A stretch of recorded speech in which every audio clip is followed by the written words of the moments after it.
నమస్తే, welcome to Sakshi sports. నేను మీ కృష్ణబాల.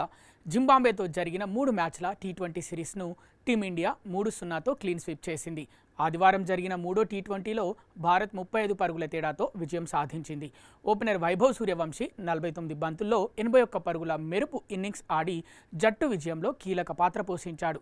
సిరీస్లో 2 అర్ధ సెంచరీలు సాధించిన వైభవ్ ప్లేయర్ ఆఫ్ ది మ్యాచ్తో పాటు ప్లేయర్ ఆఫ్ ది సిరీస్ అవార్డులు కూడా ఎగరేసుకుపోయాడు.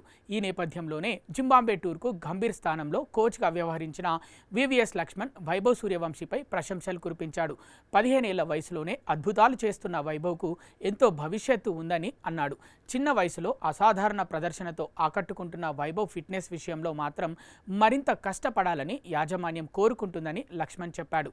మ్యాచ్ ముగిసిన తర్వాత లక్ష్మణ్ ప్రెస్ కాన్ఫరెన్స్లో మాట్లాడాడు. వైభవ్ గురించి మాకు బాగా తెలుసు. సుమారు 2.5 ఏళ్ల క్రితం 2024 అండర్-19 ప్రపంచ కప్కు ముందే అతని ప్రతిభను గుర్తించామని చెప్పాడు. విజయవాడలో జరిగిన క్వాడ్రాంగులర్ సిరీస్లో ఇండియా బి తరఫున అత్యధిక పరుగులు చేసిన ఆటగాళ్లలో వైభవ్ ఒకటిగా ఉన్నాడని, అప్పటి నుంచి బీసీసీఐ ఆధ్వర్యంలోని సెంటర్ ఆఫ్ ఎక్సలెన్స్ క్యాంపుల్లో వైభవ్ నిత్యం ట్రైనింగ్ తీసుకుంటున్నాడని చెప్పాడు.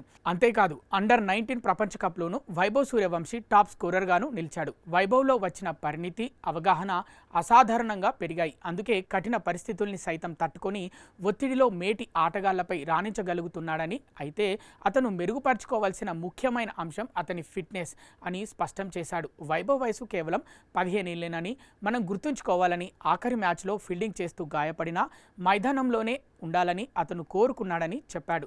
కానీ మా ఫిజియో సూచన మేరకు అతన్ని బయటకు పంపించాల్సి వచ్చిందన్నాడు. జట్టు కోసం ప్రతి విషయంలోనూ ది బెస్ట్ అందించాలనే తపన అతనిలో ఉంది అని లక్ష్మణ్ చెప్పుకొచ్చాడు.